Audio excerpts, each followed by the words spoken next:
عرض خیلی مقدم دوباره به همه در کسانی که پخش زنده یوتیوب میبینن و یا ویدیو یوتیوب رو در آینده تماشا میکنن.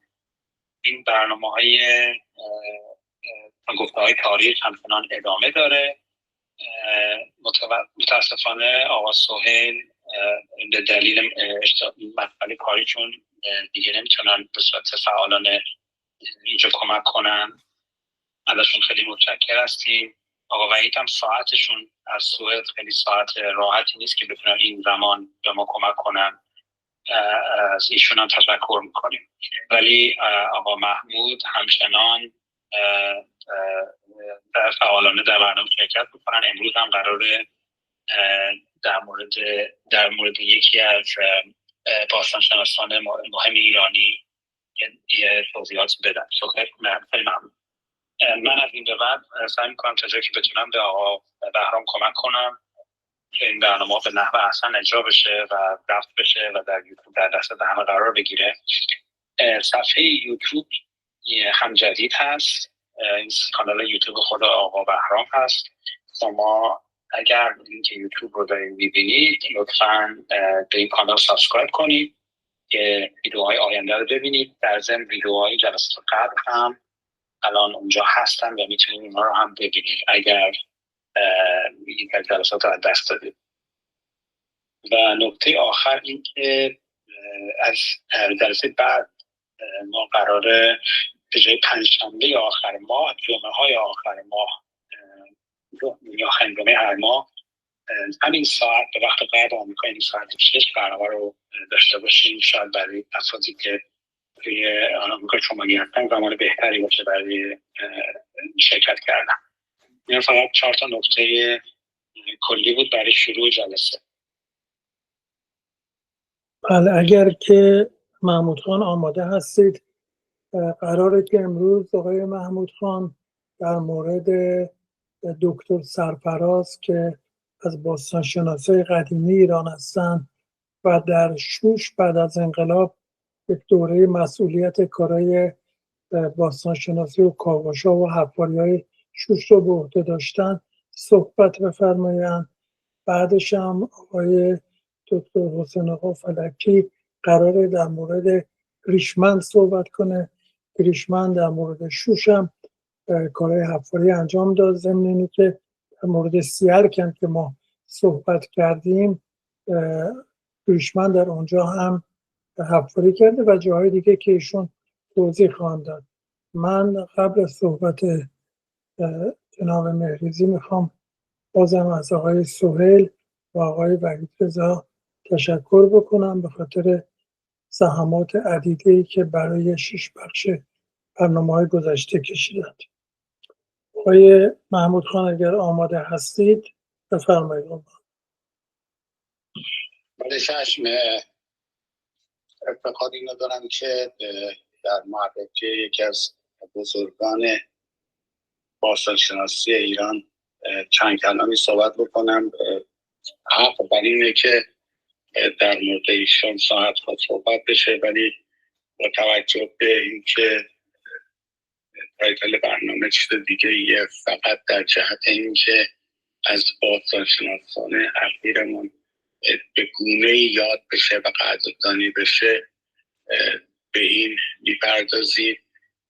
این بار در مورد دکتر سرفراز صحبت میکنم. دکتر علی اکبر سرفراز که از باستانشناسان پیشکسوت بودن و ایشون باستانشناس پیشتاز ایرانی و متخصص تاریخ و هنر اشکاری، ساسانی و ایرانی در سال 1306 در ملایر به دنیا آمدن.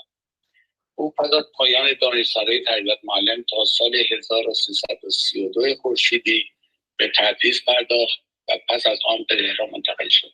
در سمت ریاست آموزشگاه‌های تهران در نقاط محروم خدمت کرد. در سال 1362 خورشیدی از دانشگاه تهران در رشته کارشناسی ارشد باستانشناسی با امتیاز عالی دریافت کردند. با بورسیه یونسکو به دانشگاه نیویورک رفتند و در سال 1368 خورشیدی دانشنامه دکترای مرمت و حفاظت آثار سنگی گرفتند. در چند پروژه بین‌المللی کاوش و مطالعات از جمله در مکزیک، انگلستان، آمریکا، چین، آلمان و فرانسه شرکت کردند که کاوش‌های تی آن و هوکات و چلولا از این جمله. او بیش از 23 سال از عمر خود را در محرومیت‌های میدانی و صحرایی سر کرد که در نتیجه تلاش‌های سرفرا در سال 1344 ثبت 4300 اثر در فهرست آثار ملی است. دانشگاه تبریز کتاب تخت سلیمان او را در سال 1367 منتشر کرد. سرفراز در 23 بهمن 1357 به ریاست موزه ایران باستان انتخاب شد و سپس از 1358 تا سال 1374 در دانشگاه تهران باستانشناسی تدریس کرد. او همچنین 10 دهه مدیر گروه‌های باستانشناسی دانشگاه‌های تهران و تربیت مدرس بود.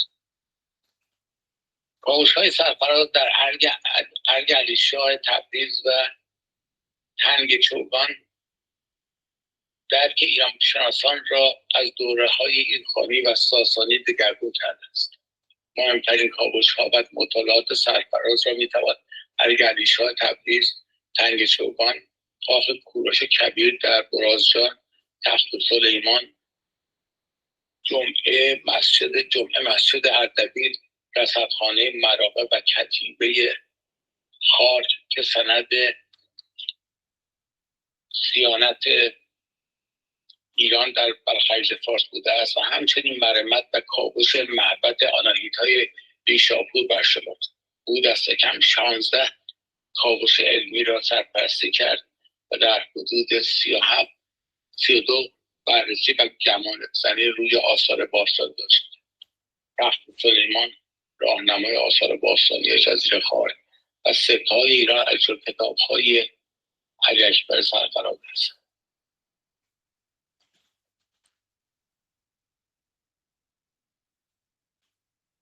آقای دکتر تمام شد دستشون. بله.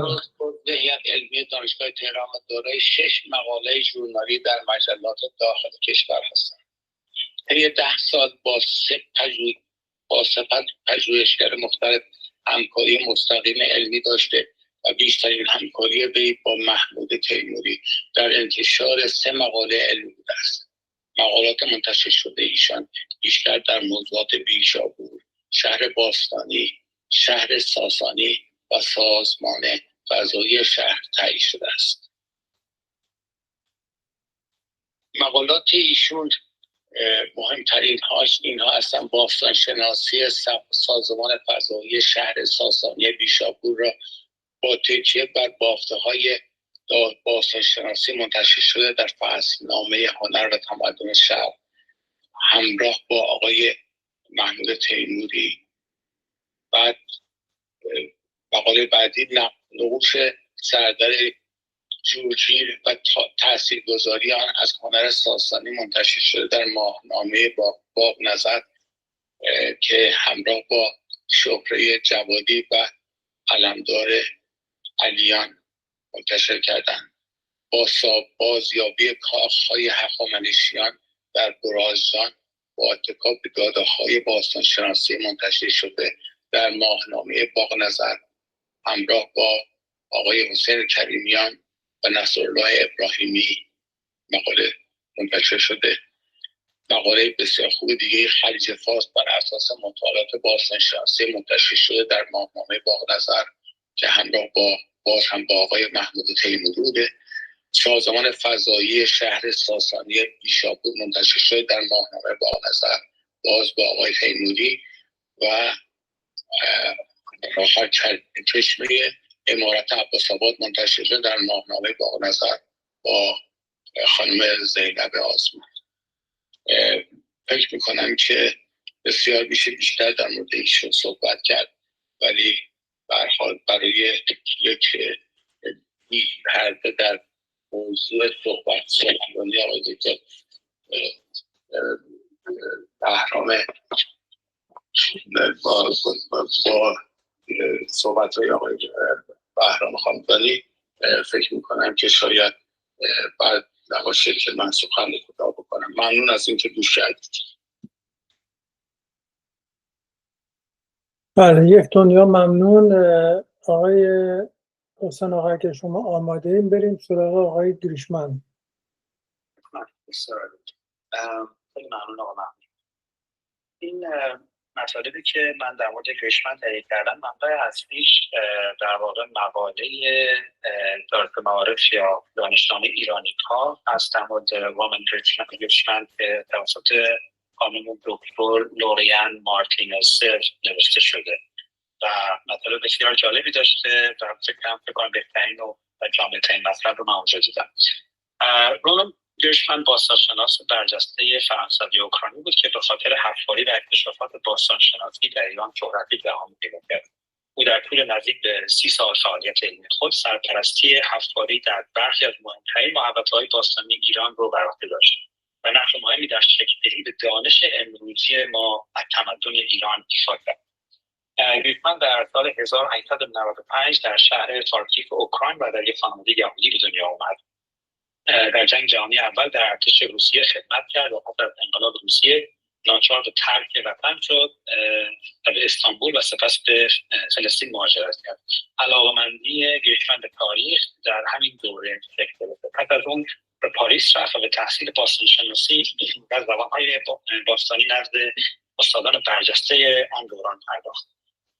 در پاریس رومن گریشمن با تانیا آشنا شد که به خاطر همراهی با او از تحصیل در رشته جراحی فک دست گرفت و گفتنی که تانیا نقش پررنگی در زندگی حرفه‌ای گریشمن داشت. از مرمت آثار باستانی گرفته تا نگارگری کتاب‌های او که یکی از برجسته‌ترین دلایل اقبال به این کتاب‌ها بودند. پس از پایان تحصیلات و بعد از اولین تجربه حفاری در عراق، گریشمن به عنوان سرپرست هیئت باستانشناسی فرانسوی از طرف موزه لوور به ایران اومد و اکتشافات در محوطه پیچ تاریخی تپه گیان رو در سال 1931 آغاز کرد.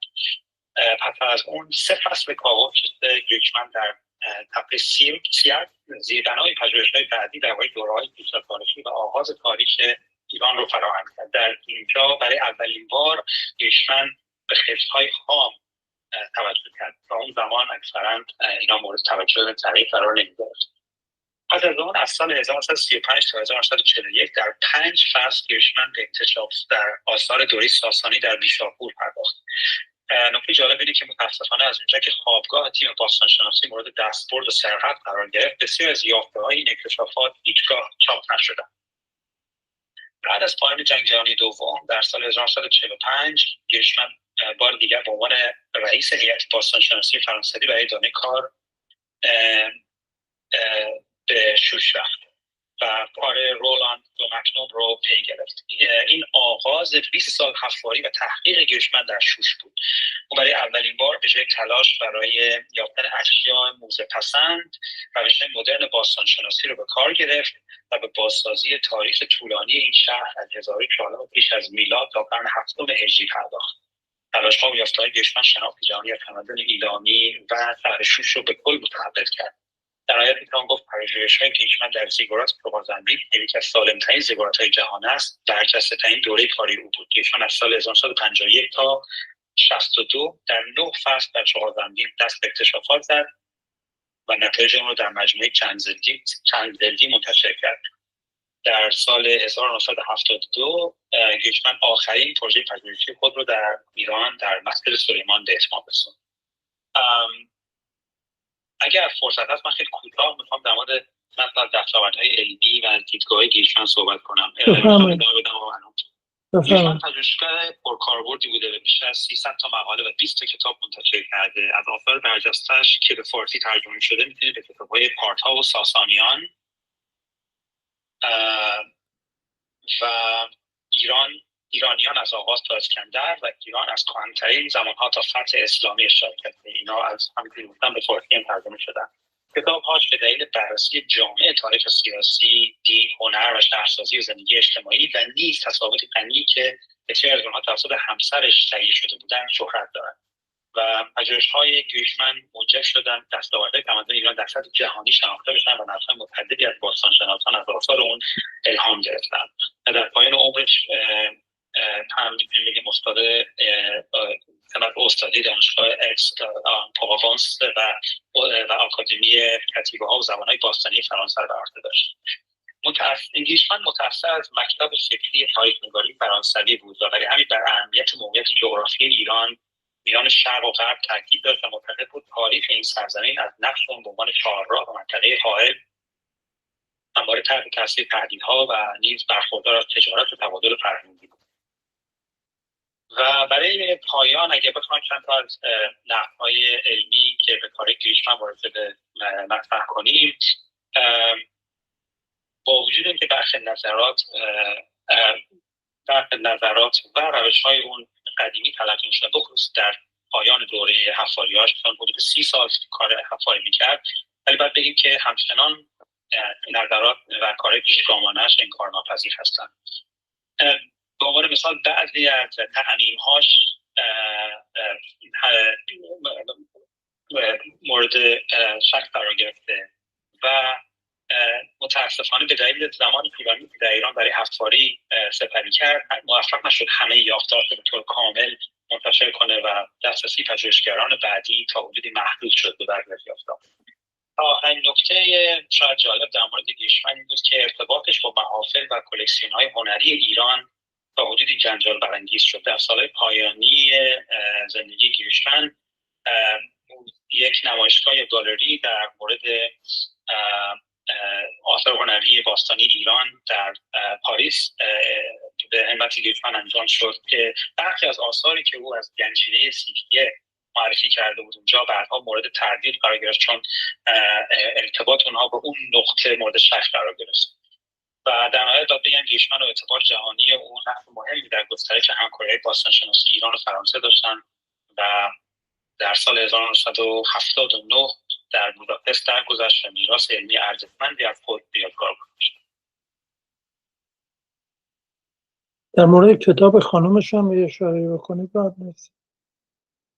بله حتما. این ببخشید من فراموش کردم، همونطور که گفتم تانیا گریشمن نقش خیلی فعالی در کارهای اکتشافات همسرش داشته و خوشبختانه ایشون خاطراتش رو تحت عنوان کتابی به عنوان که با ترجمه فارسی من هم باستانشناس شدم منتشر کرده. این کتاب علاوه بر توضیحاتی که در مورد کارهای گریشمن در ایران و سفرها و اتفاقاتی براشون افتاده میده، از نظر جامعه شناسی ایران در اون دوران بسیار حائز اهمیته، چون یک ناظر بیرونی و خارجی در مورد جامعه ایران مطالعاتش رو تقریبا با دقت بالا یادداشت کرده و کتاب خیلی جالبیه. هر کسی خونده تعریف کرده و گفته که ارزش خوندن داره.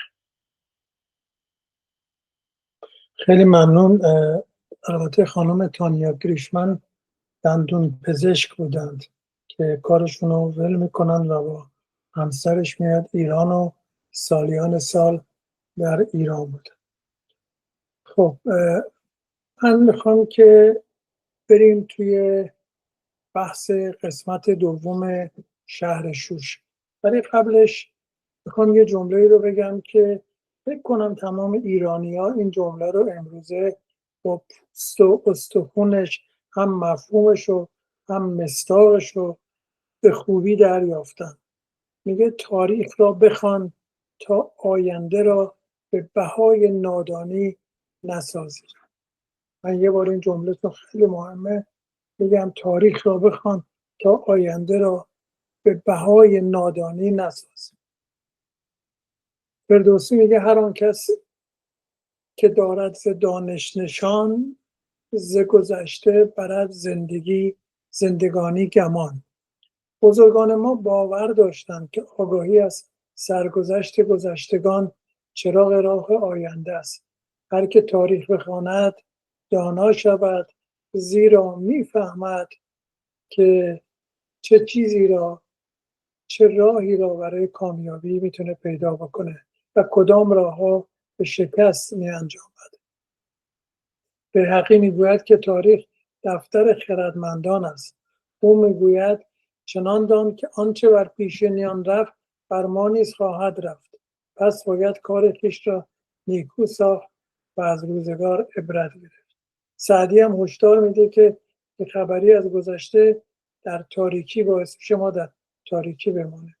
فردوسی هم میگه هر که پند از کار پیشینیان نگیرد خود گرفتار همان رنجها خواهد شد. خواجه نظام الملک هم میگه پادشاهی که تاریخ نداند خود و مملکتش را به تباهی خواهد کشید.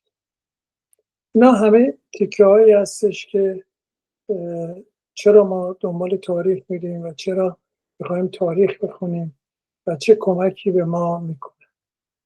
قبل از انقلاب مردم ایران 9% چون کتابخون بودند و اگر کتابخون بودند ما امروز وضع بهتری داشتیم. با درود بر حاضران در جلسه، امروز پنجشنبه 29 ماه می 2025 میلادی مطابق با 8 خرداد 1404 شمسی است. این هفتمین جلسه از ناگفته‌های تاریخ است که اختصاص به بخش دوم شهر تاریخ شوش در دوره ایلام داره. چون شوش همینجوری دوره هخامنشی و دوره اشکانی و ساسانی همینجوری ادامه داشته تا اسلام. در جلسه آتی ما در مورد تل باستانی ملیان در ایالت پارس خواهیم پرداخت. بسیاری این تپه را محل شهر باستانی ایلامی انشان می‌دانند که بر اساس یافته‌ها و کاوش‌های باستانشناسی قدمت شهر به حدود 7000 تا 6000 سال میرسه. حاکمان ایلامی در دوره دوم پیش از میلاد به طور سنتی به عنوان شاه انزان و شوشان خودشون رو معرفی می‌کردند. انزان یک لفظ ایلامی هستش و پایتخت دوم در واقع ایلامی ها بوده. در یک دوره‌ای هم که ما می‌دونیم که پایتخت کوروش بوده که بعداً در مورد تل ملیان که صحبت خواهیم کرد بیشتر راجع به این قضیه توضیح خواهم داد جلسه آینده. شوش امروز یکی از مهمترین محوطه‌های باستانشناسی در جهان به شمار می‌رود و می‌تواند یکی از بزرگترین این محوطه‌ها نیز باشد، چون گرچه پیشینه کاوش و پژوهش در آن از 170 سال هم فرا رفته، هنوز بخش عمده محوطه زیر خاک مانده. ژان پرو که قبل از انقلاب در ایران روش کار کرده بود میگه شوش احتیاجی به 2000 سال کار حفاری داره.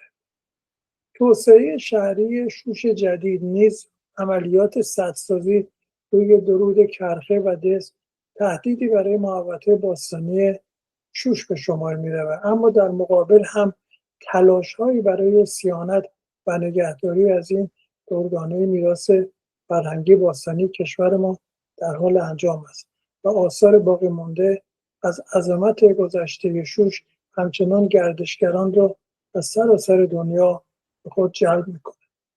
با توجه به اهمیت و گستردگی اطلاعات در مورد شهر تاریخی شوش، گفتارمان را در این باره به 2 جلسه موکول کردیم.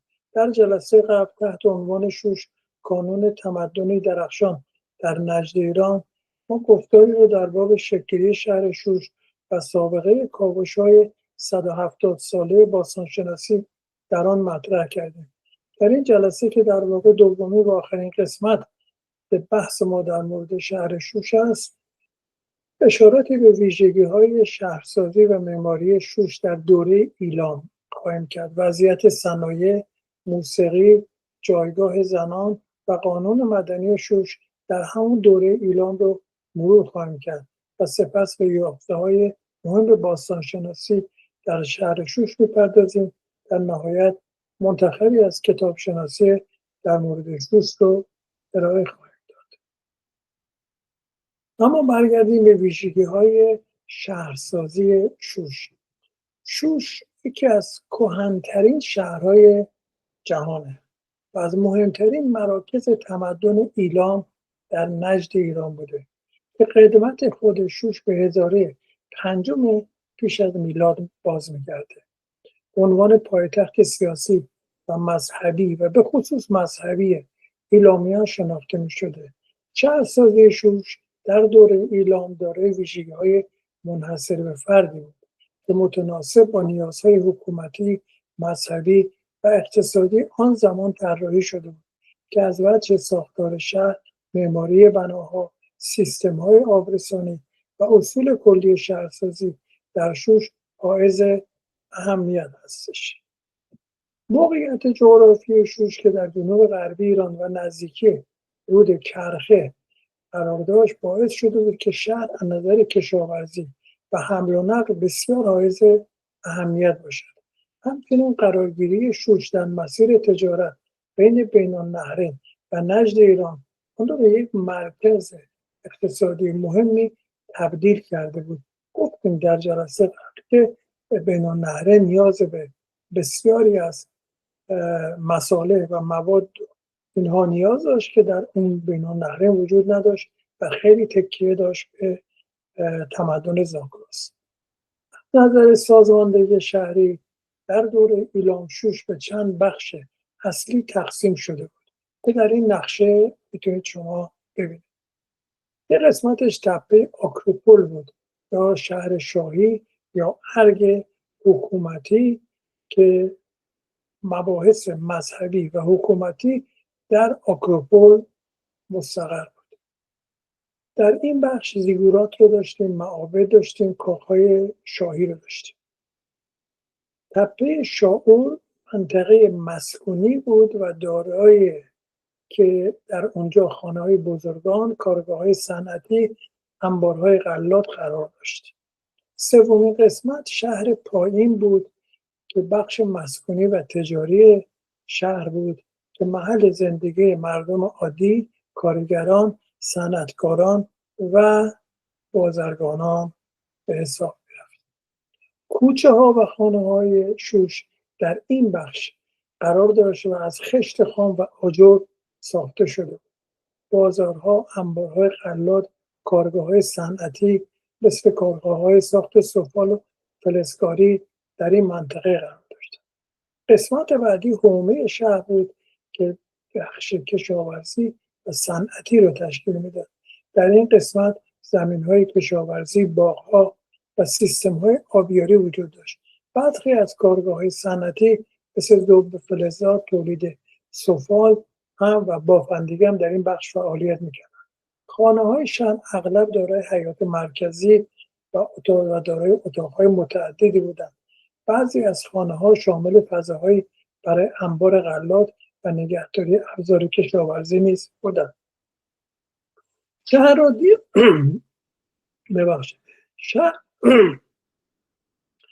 را دیوارهای ضخیم در برابر حملات دشمنان حفاظت می‌کرد. برج‌های دیده‌بانی در نقاط مختلف شهر مستقر بودند تا از حملات احتمالی به شهر جلوگیری بکنند. دروازه‌های ورودی شهر دارای سیستم‌های امنیتی نگهبان بود. از ویژگی‌های برجسته شهر ایلام در شهر ایلامی شوش سیستم آبرسانی پیشرفته، کانال‌های آبیاری از رودخانه کرخه به سمت مزارع و محلات مسکونی بود. همچنین شواهدی از وجود شبکه‌های فاضلاب در برخی از مناطق شهر یافت می‌شود. میگن کوروش در هیچ سفری نمی‌رفته مگر اینکه از این رود کرخه مقادیر زیادی آب همراه خودشون داشته باشن و ببرن. اقتصاد شهر شوش بر پایه کشاورزی، دامداری و تجارت بود. بازارهای سرپوشیده، انبارهای بزرگ برای ذخیره کالاها در شهر وجود داشت. همچنین کارگاه‌های سفالگری و فلزکاری، تولید اشیای تزئینی در مناطق مختلف شهر فعال بودند و مشغول کار بودند. شوش از طریق راه‌های تجاری به بین النهرین، ایلام سفلا و ایلام سفلا که میگیم میاد تا لیان تا بوشهر و مناطق مرکزی نجد ایران یا تا انشان که در دشت در مرودشت بوده متصل بوده. جاده های اصلی شهر با آجرهای فشرده ساخته شده بودند و پرستشگاه های بسیار زیادی در سطح شهر ایلامیا درست کرده بودند. معابد بزرگشون هم معمولا در مناطق مرتفع شهر قرار داشت و نقش مهمی رو در هویت شهری ایفا می‌کردند. خیابان‌های شوش به صورت منظم شبکه طراحی شده بود که باعث بهبودی رفت و آمد در شهر شد. خانه‌ها و بازارها به صورت بلوک بندی بودند و این نشان دهنده برنامه‌ریزی دقیق شهری در شهر شوش بود. شوش که در نزدیکی رودخانه کرخه قرار داشت، دارای سیستم‌های پیشرفته برای هدایت آب آشامیدنی و آبیاری زمین‌های کشاورزی در شهر بود. کانال‌های آب به داخل شهر هدایت می‌شدند تا نیازهای خانگی، کشاورزی و صنعتی را تأمین کنند. این شهر یکی از مراکز اصلی تمدن ایران و یکی از تأثیرگذارترین شهرهای ایران در دوره باستان میشه. شهر شوش در دوره ایلامی یکی از مهمترین مراکز سیاسی و مذهبی و فرهنگی و اقتصادی بود که معماری آن نشان دهنده تمدن پیشرفته است. معماری ایلامی در شوش تحت تاثیر شرایط اقتصادی، شرایط اقلیم گرم اونجا، شرایط جغرافیایی قرار گرفته. خوزستان مرطوبه و این معماری از تمدن‌های همجوار خودش مثل بین‌النهرین هم تأثیری گرفته. ایلامیان در معماری خود از مصالحی برای استفاده می‌کردند که در منطقه قابل دسترس بود. مصالحی که اینا استفاده می‌کردن، الان این تصویری که می‌بینید اوره در بین‌النهرین که بعد تأثیر می‌ذاره روی معماری خود ایلامیان. از مصالحی که استفاده می‌کردن خشت خام بود که از خشت خام برای ساخت دیوارهای ضخیم و بناهای عمومی استفاده می‌کردن. مصالح دیگری بود آجر پخته بود که در کفسازی‌ها، نمای بناها و تزیینات ازش استفاده می‌کردن. مصالح دیگه که استفاده می‌کردن قیر بود برای مقاوم سازی، جلوگیری از نفوذ آب. مصالح دیگه چوب و نی برای سقف‌سازی و تقویت دیوارها. در این حال ایلامی‌ها به نوآوری‌ها در ساخت و ساز دست یافته بودند که از آن جمله می‌توان به موارد زیر اشاره کرد. استفاده از آجرهای لابدار رنگی برای تزیین بناها، بهره‌گیری از طاق و قوس‌های آجری در بخشی از ساختمان‌ها که خیلی جاها این معماری قوسی رو نسبت میدن اشتباهاً به دوره ساسانیان. ایجاد سیستم‌های زهکشی در معابد و زیگورات‌ها برای مقابله با سیلاب‌ها و این جلوی که ما در چغازنبیل اینو خیلی دیدیم و نشون دادیم. ساختارهای معماری شوش در دوره ایلام رو ما میتونیم به چند گروه تقسیم کنیم. یک گروه معابد و زیگورات‌ها بودن، یک گروه کاخ‌ها و بناهای اداری حکومتی بودن، یک گروه حصارها و استحکامات دفاعی بود و خانه‌های مسکونی و باغ‌های معابد. معابد و زیگورات‌هایی که از مهمترین نمونه‌های معماری در دوره شوش هستند که بسیار مهمند. زیگورات چغازنبیل که قبلا توضیح دادیم که خارج از شهر شوش بود، برای که میگن که خود شهر شوش امکانی نداشت، به خاطر همین که اونتاشناپیرا رفت بیرون از جنوب شوش در کنار دسفول اون مجموعه رو اومد ساخت که اون زیگورات ما قبلا در بخش سوم در موردش صحبت کردیم. معابد مهمی که در دوره شوش بودن تو اون چیزای معماریشون، معبد اینشوشیناک بود که مرکز مذهبی شهر بود. معابد دیگری داشتن که به خدایان ایلامی مثل ناتا و هنبان اختصاص داشت. از جمله ویژگی‌های معماری معابد میتوان به موارد زیر اشاره کرد: ساختار مستطیل شکل داشتن با تالارهای ستوندار، ورودی‌های عظیم با دروازه‌های باشکوه، استفاده از شاخ گاوها در بالای معابد به عنوان نماد قدرت و تقدس که به علت اهمیت امر امروز ما جداگانه در مورد این معماری ها صحبت کنیم. تزئینات با کاشی های لعابدار و نقش های برجسته از ویژگی معماری کاخهای دوره ایلامی است. اینا که ساخته شده از آجر و خشت با ستونهای عظیم. حیاط مرکزی که نقش مهمی در تهویه و نورگیری داشت. دیوارهای ضخیم برای محافظت در برابر گرما و حملات خارجی. استفاده از نقوش برجسته، مجسمه‌ها و کتیبه‌های میخی برای نمایش قدرت شاهان. استفاده از تالارهای ستوندار که الهام بخش معماری هخامنشی بعداً شد. استفاده از تزئینات آجرهای لعابدار با نقش‌هایی از ایزدان، جانوران اسطوری. از نمونه کاخ‌های مهم شوش که اقامت به پادشاهان ایلامی داشت، کاخ‌های کوچکتری هم در ضمن وجود داشت که برای امور حکومتی و اداری استفاده می‌کردند. شوش در دور ایلام استحکامات شهری بسیار قوی داشته از جنس خشت و آجر پخته که دارای ضخامت زیادی بود و ارتفاع بالایی داشت. برج‌های دیدبانی در نقاط حساس شهر و دروازه‌های ورودی سیستم‌های ایمنی و نگهبانان دائمی بود. این حصارها برای حفاظت شهر در برابر در واقع دشمنان و از جمله برای دفاع در مقابل حملات بابلیان و آشوریان طراحی شد. در ضمن این دیوارهای مستحکم شهر رو در برابر سیلاب‌های فصلی هم محافظت می‌کرد.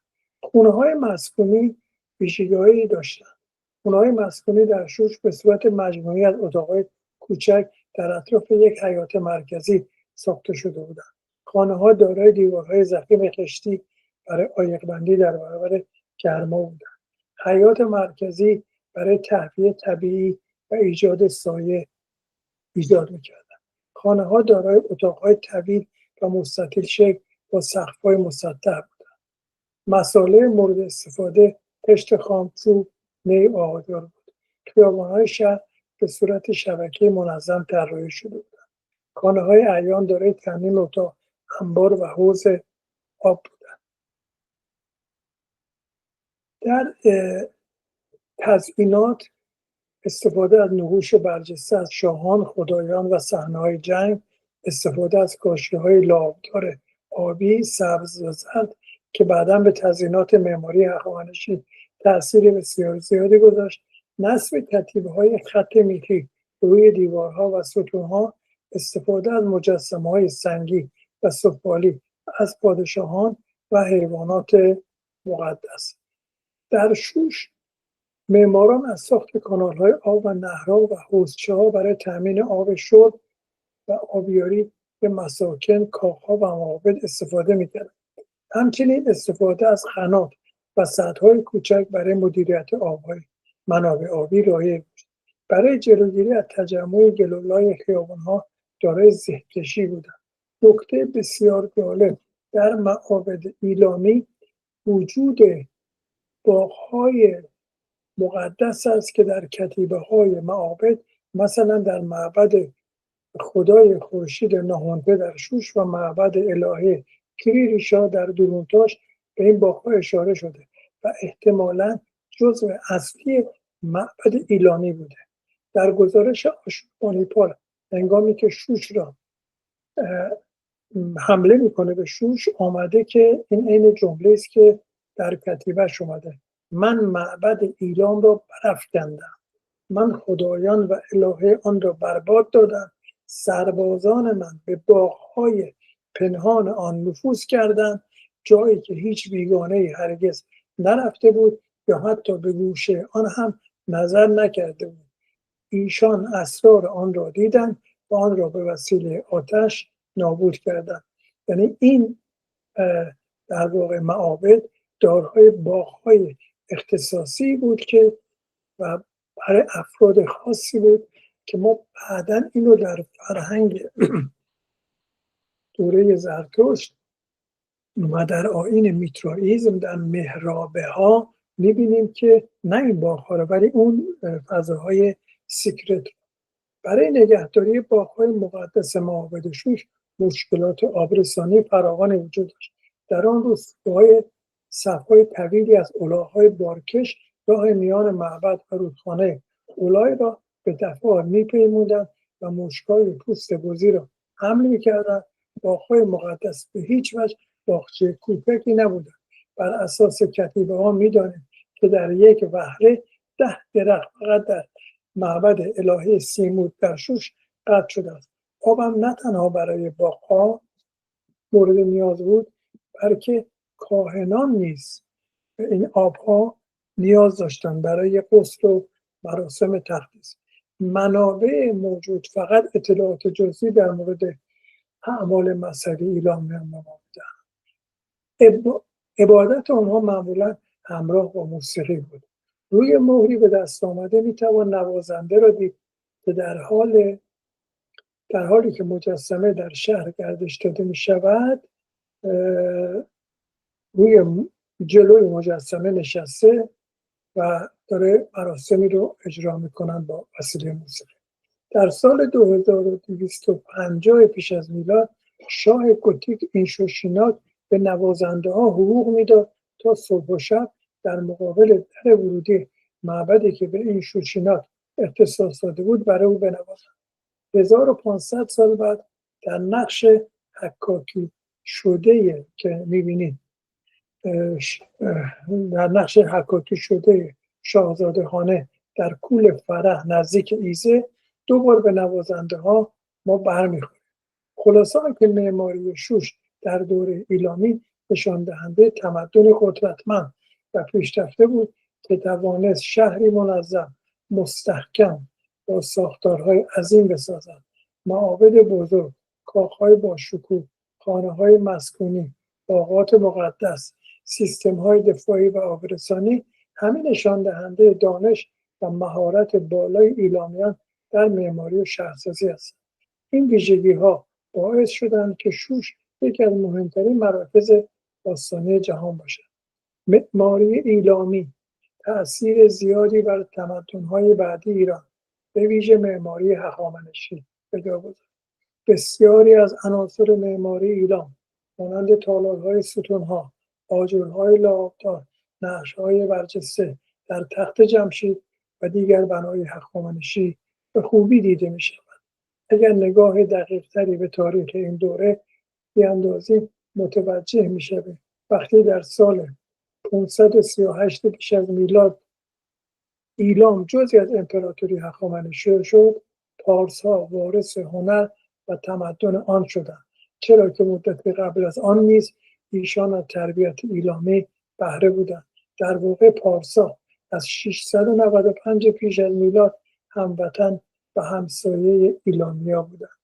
مایکل روستوف در کتاب تاریخ دنیای قدیم خود حتی تا آن حد پیشرفت کرد که مدعی شد کوروش کبیر فرهنگ و توانایی خود را در ایجاد پیشرفت‌های سیاسی بر مبانی ایلامی‌ها بنا کرده است.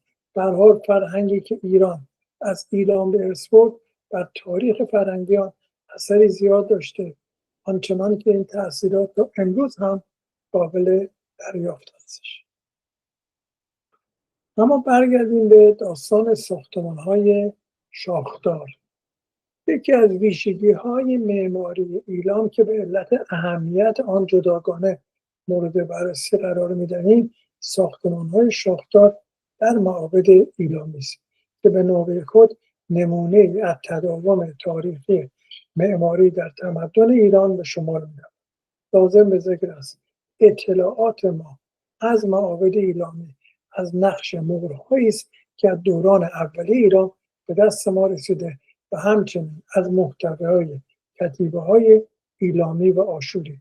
البته این بخش از مطلبی که من داره برای شما در مورد ساختمان شاهدار ارائه میدم، کار تحقیقات رو آقای دکتر حسین فلکی که حاضرن در جلسه ایشون انجام دادن که ازشون تشکر میکنم.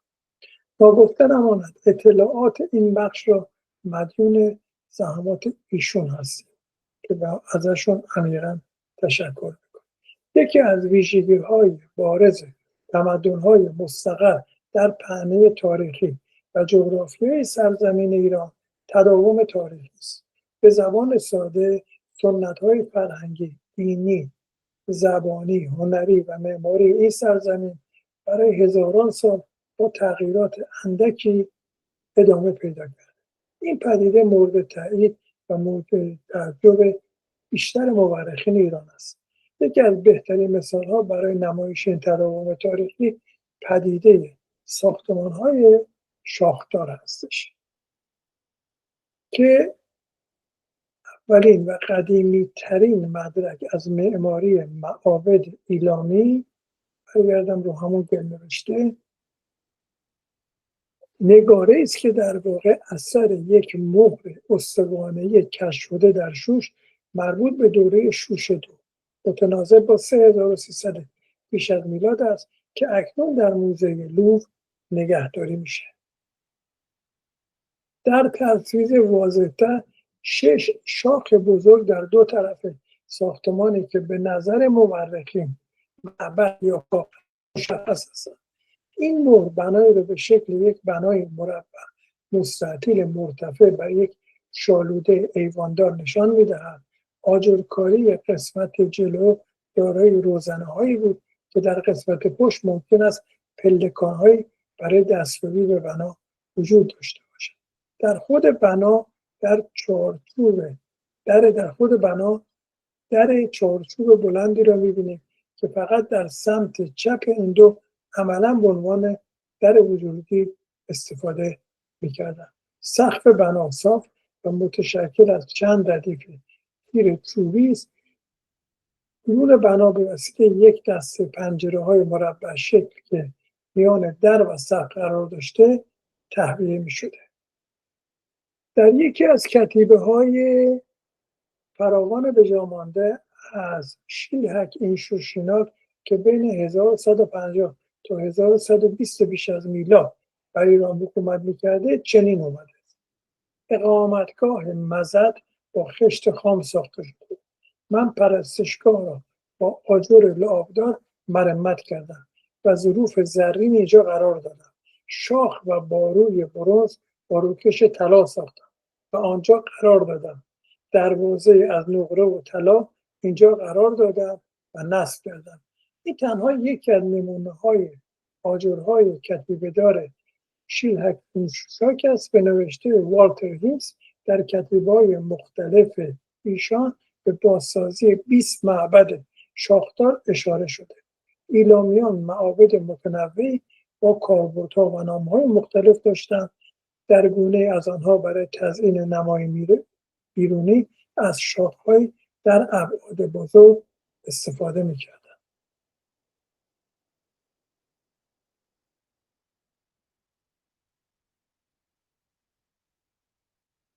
در سال 716 پیش از میلاد سارگون دوم آشوری برای جنگ با اورارتو و ایلام آماده می‌شد. قبل از نبرد اصلی حملاتی به قلمرو مادها در نجد ایران انجام داد تا از امنیت آن مناطق اطمینان حاصل کند. طبق سنت آشوری سارگون صحنه اشغال دژ مادها در شهر کیش سیم را به صورت نقش برجسته در کاخ پایتخت جدیدش در دور شروع کرد. دور به معنی شهر به تصویر کشید. این نقش بیش از 2500 سال بعد توسط هیئت باستانشناسی فرانسوی کشف شد. همین نقشی که می‌بینید.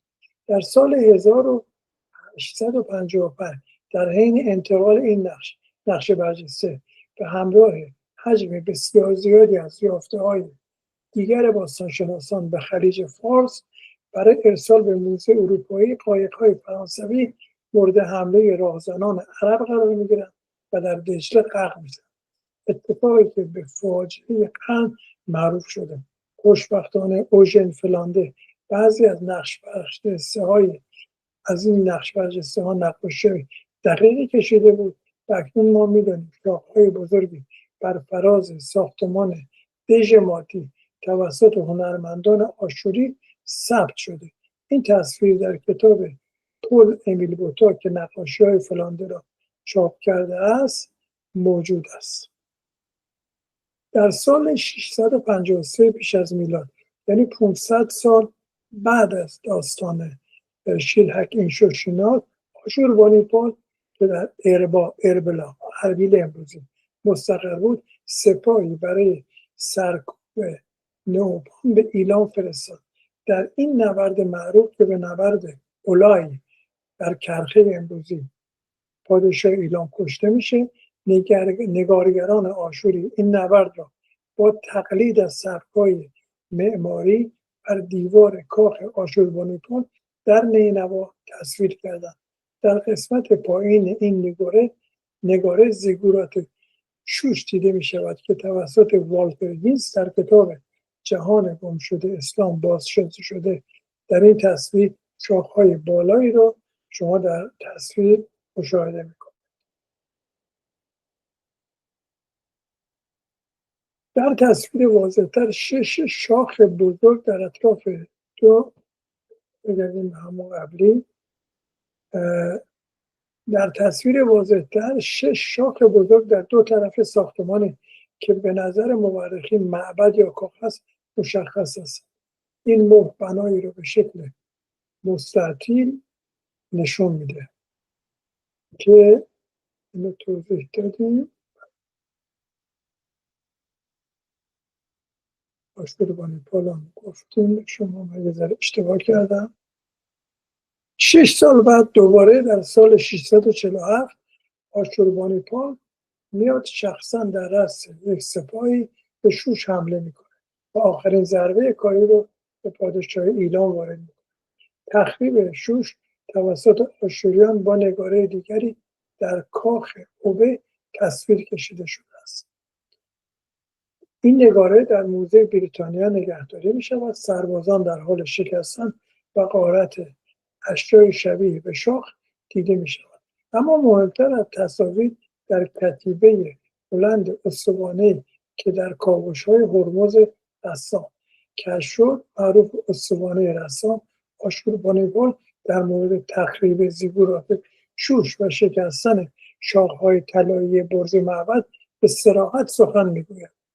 آشوربانیپال میگه شوش شهر بزرگ و مقدس، جایگاه خدایان و مرکز اسرارشان را من فتح کردن، به کاخهایشان وارد شدن، خزانه هایشان را گشودن، جایی که سیم و زر، کالا و ثروت انباشته بود، زیگورات شوش را من ویران کردم، شاخهای درخشان مسیحش را در هم شکستم، معابد ایلام را به نیستی کشاندم، خدایان و الهه‌هایشان را چون قوایی به باد سپردم، کوههای پادشاهان جدید و قدیمشان را من ویران کردم، در برابر آفتاب بی پوشش نهادم، استخوان‌هایشان را به سرزمین آشور بستم، استان‌های ایلام را با آب و خون کشیدم و بر زمین‌هایشان نمک پاشیدم. همچنین در کاوش‌های تخت جمشید ما داریم این در کاخ اردشیر بقایای شاخه‌های سفالین رو ما می‌بینیم در همین تصویر در تالار اردشیر که همین شاخه‌ها به یه شکل دیگری هستش. برای اینکه ببینید که این تداوم این فرهنگی هستش، دو مثال اینجا زده میشه. تصویر اول از ساختمانی که تصویر سمت چپ در روستای چشم ماهی لرستان در سال 1363 گرفته شده که در بالای بنا شاخ است. تصویر دوم از مناره موسوم به دستراست، آرامگاه شمس تبریزی در خوی استان آذربایجان غربی که این توسط خود آقای دکتر فلکی در سال 1403 گرفته شده. و ما در مناره در محله دردشت اصفهان هم ما یک مناره شاخ داریم که اون هم در واقع مناره است که داره شاخ. اینجا تصویرش رو ما نداریم. لازم به ذکر است که وجود شاخهای سنگی در بالای برخی از معابد ایلامی به دلیل نمادین و مذهبی بوده و ریشه در باورهای دینی و اسطوره‌های ایلامیان دارند. این نهادها عبارتند از نماد قدرت و الوهیت به شاخهای گاو، نماد قدرت الهی و ارتباط با خدایان بوده، ارتباط با ایزد بانوان و خدایان ایلامی. ایزد بانوی این شوشنک، خدای حامی شوش، اغلب با نمادهای حیوانی از جمله شاخ گاو نشون میده. نماد حاصلخیزی و طبیعت بوده، چون گاو در جوامع کشاورزی دارای سمبل باربری و کشاورزی بوده. تقدس معابد و نقش محافظتی معابد در برابر ارواح شیطان. این هم داستان در واقع ساختمان‌های شاخ داره. بریم سراغ صنایع در شهر شوش. شوش در دوران باستان بیش از حدود 3000 پیش از میلاد تا دوره هخامنشی یکی از مهمترین مراکز تمدنی تو ایران بین النهرین بوده و در کنار نقش مذهبی، سیاسی، صنعت و تولید هم در این شهر بسیار پیشرفته بود. صنایع مهمی که در شوش بوده یکیش سفالگری هستش که پیشرفته ترین صنعت شوش بوده. الان شما سفال شوش در موزه های مختلف دنیا هستش. خیلی از موزه ها افتخار میکنن که سفال شوش رو دارن. در واقع از 1004 پیش از میلاد سفال های بسیار زیبای منقوش در شوش تولید میشد. این سفال ها به رنگ های قرمز، قهوه‌ای، مشکی روی زمینه کرم یا نخودی بودن. نقش حیوانات، گاو، بز، پرنده، نقوش هندسی روی سفال ها مشاهده میشه. بسیار از این سفال ها جنبه آیینی و تشریفاتی داشتن. سفال شوش به عنوان سفال شوشان در بسیاری از موزه های جهان از جمله لوور نگهداری میشه. صنعت بعدی که در شوش بوده فلزکاری بوده، از مفرق، نقره و طلا. از دوره ایلام میانه به بعد شوش مرکز رشته‌گری مفرق بوده. مصنوعات فلزی شامل سلاح، خنجر، سرنیزه، ابزار مثل چکش، تبر، مجسمه‌های کوچک، ظروف آیینی، برخی قطعات زیبا از طلا و نقره به شکل حیوانات مقدس مثل شیر و گاو در شوش پیدا شده. فلزات از نواحی زاگرس و نجد مرکزی وارد شوش شد. یکی دیگه از صنایعی که در واقع در شوش بوده نساجی و بافندگی بوده. شواهد غیر مستقیمی از وجود کارگاه‌های بافندگی ما در شوش داریم. وزنه‌های دوکیشه، ابزارهای نخریسی باقی مانده، پارچه‌های از شوش به دست اومده که از اینها از پشم و کتان استفاده می‌کردن. لباس‌ها احتمالاً با نقش‌های خاصی تزیین می‌شدن و بین اشراف و کاهنان تفاوت‌های بسیار زیاد داشته. ساخت مهر و کنده‌کاری روی سنگ از صنایع دیگر مردم شوش بوده که مهرهای استوانه‌ای یکی از شاخصهای در واقع شوش. در این تصویری که الان سمت چپ می‌بینید این تصویر تو موزه لووره. به خانمی مشغول توکریسی هستش و خدمتکارش در پشتش آماده هستش. مهرهای در واقع استوانه‌ای که در این تصویر می‌بینید یکی از شاخص‌ترین صنایع در شوش بوده. این مهرها از سنگ‌های مانند سنگ لاجورد، عقیق یا شیشه ساخته می‌شده. این مهرها صحنه‌های از اسطوره‌های ایلامی، دعاها، اسامی اشخاص حک می‌شده. از مهرها برای مهر کردن لوح‌های گلی، ظرف‌ها، اموال دولتی استفاده میکردن. پیش از مراکز پیشرو در آجرپزی و معماری کشتی بود. آجرهای لعابدار با نقشه‌ای از شیر و گاو، آجرهای لعابدار رنگی، برخی از آنها در خدمت معابد بودن، بعضی در خدمت دربار بودن و روی این آجرها نقشه‌ای از حیوانات و غیره ازش استفاده می‌کردن. بحث بعدی در شوش بحث من میونه کلام میخواستم ببینم برای اینکه یه اصطلاحاتی هم شما بکنی، ببینم سوالی کسی داره تا اینجا این بحث، میتونیم به سوال هم برای چند لحظه جواب بدیم. فکر خوبیه، خیلی خوبه. ببینید اگر دوستان سوالی دارن. بله من دارم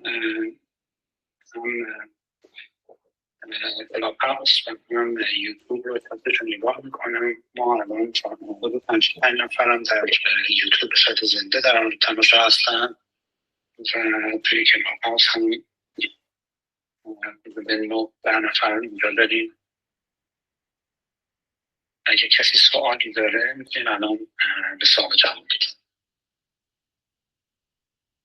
وقتی که میپرسم یه سوال داشتم، این نگاره که گفتید در مورد لوپ نگهداری میشه، میدونین از چه دوره‌ای هست؟ ایلام میانه است. توی این کتابی که در مورد موزه متروپولیتن چاپ کرده، از اونچه که در مورد لوور هستش اونجا اومده این کار. خیلی معروف این نگاره. اون خانمی که مشغول کار دوک هست. خیلی هم دوکایی رو پیدا کردن، دوکای سفالی در حفاری‌ها به دست آمده. دوستان کلاب هاوس هر کدوم سوالی دارید میتونید میکروفون بزنید و من سوال میارم داخل آمار و میتونید سوالتون خودتون بپرسید یا هم میتونید سوال کلیپ پایپ کنید و میتونید براتون بپرسم.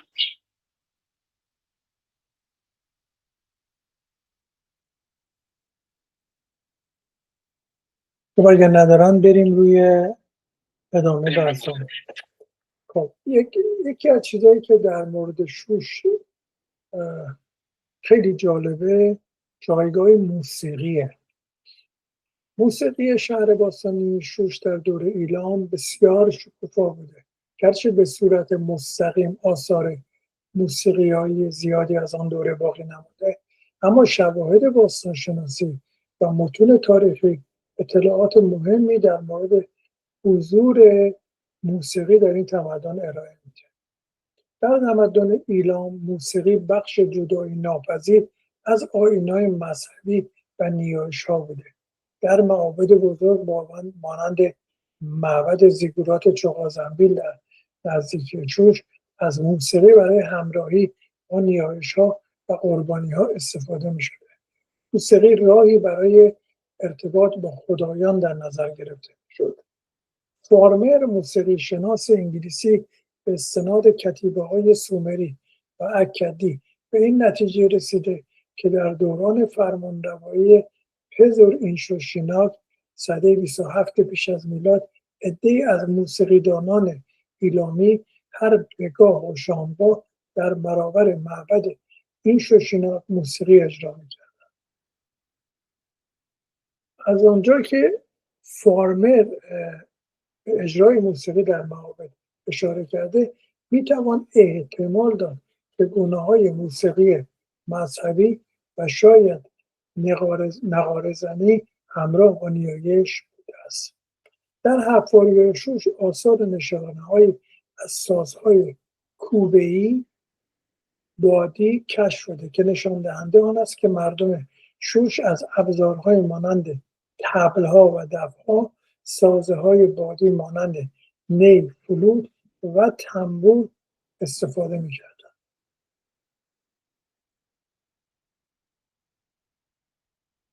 چنگ که در تمدن بین‌النهرین هم رایج بوده، از سازهایی بوده که در شوش ازش استفاده می‌کردند. این ابزار احتمالاً در جشن‌ها، رقص‌ها و مراسم مذهبی نیز کاربرد داشته.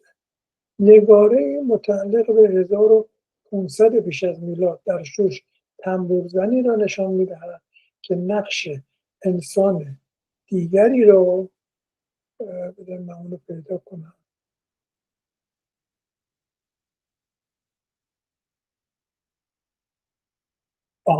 این تصویری است که سمت راسته. این نگاره متعلق به 1500 پیش از میلاده. تنبورزنی را نشان می‌دهد که نقش انسان دیگری به اندازه کودکی را روی شانه راست خود دارد. این هم بیگمان نشانی از یک اعتقاد یا افسانه یا آیینی ویژه است و رمزی را بازگو می‌کند، وگرنه چنان نیست که هیچ تنبورزنی در هنگام نوازندگی کسی را بر دوش خود بگذارد یا نوازنده را بیاد روی زانوی شکسته خودش بشینه. موسیقی در دربار ایران جایگاه ویژه‌ای داشته. نوازندگان و خوانندگان ممکن بود بخشی از دربار باشند که در مجالس شاهانه اجرای موسیقی می‌کردند. برخی از مهرهای استوانه‌ای و نقوش برجسته به دست آمده از شوش تصاویری از نوازندگان و سازها را نشان می‌دهند. در این نقوش می‌توان به دلیل موقعیت جغرافیایی موسیقی این شهر احتمالاً از تمدن‌های همسایه مانند سومر، بابل، آشور و حتی مناطق کوهستانی زاگرس تأثیر گرفته باشد. این تبادل فرهنگی باعث تنوع در سازها و سبک‌ها و نغمه‌ها شده است. از تمدن ایران آثار ارزنده‌ای در حفاری‌ها از موسیقی آن دوران به دست آمده که فقط به ذکر آنها اکتفا می‌کنیم. مهری در چغامیش متعلق به هزاره چهارم قبل از میلاد به دست آمده که نمایانگر یک گروه همنوازی است. همین تصویری که می‌بینید این اثر قدیمی ترین اثری است که از موسیقی جهان به دست آمده. بعدا ما در مبحث چغامیش در جلسات آتی بیشتر در این باره صحبت خواهیم کرد.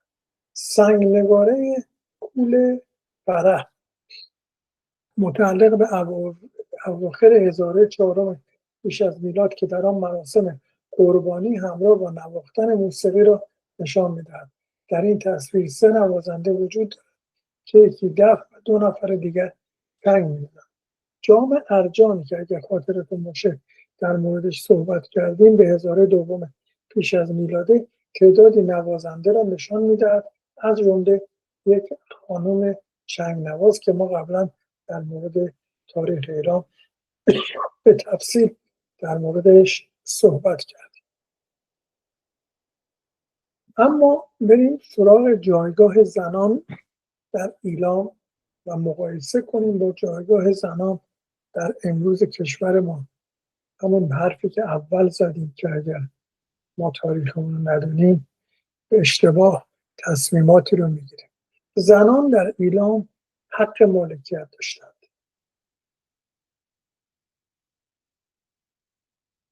آنها می توانستند زمین، خانه، حیوانات، برده و حتی اشیای قیمتی داشته باشند و این اموال را به ارث ببرند یا به دیگری بگذارند. در برخی از اسناد شوش زنانی دیده می‌شوند که به عنوان فروشنده یا خریدار زمین عمل می‌کنند بدون نیاز به قیم یا شوهر. مذهب نقش کلیدی در هویت زن ایرانی داشت. زنان می‌توانستند کاهنه بشوند، مخصوصا در پرستش خدایان بزرگ ایلامی مثل اینشوشینا خدای شهر شوش، کیریریشا الهه مادر. بعضی زنان در کتیبه‌ها به عنوان بانوی بلند مرتبه معبد یا خدمتگزار مقدس آمدند که جایگاه اجتماعی دینی بالایی به آنان داده شده. ازدواج در ایران با قرارداد رسمی و مهریه انجام می‌شد. مهریه شامل نقره، دام یا زمین بود. در برخی اسناد آمده که زن می‌توانست در صورت سوء رفتار یا ترک شدن درخواست جدایی بدهد یا بخشی از مهریه‌اش را پس بگیرد. در صورت طلاق زن می‌توانست دارایی خود را حفظ کند. در نبود پسر دختر میتوانست وارث قانونی اموال پدر باشد. گاهی زن خودش وارث اموال خانوادگی بود و با ازدواج آنها را به شوهر منتقل نمی‌کرد. زنان میتوانستند فرزندخوانده بگیرند و از او حمایت کنند. در برخی از الواح گلی از شوش نشان می‌دهد که زنان قراردادهای مالی و تجاری منعقد می‌کنند. آنها می‌توانستند وام بدهند، وام بگیرند یا به عنوان شریک تجاری ثبت شوند. در لوحی در شوش آمده که زمین و برده را به نفع معبد وقف کرده و شاهدان رسمی نیز آن را مهر کردند. ناهونت اوتو نام این زن اشرافزاده ایلامی است.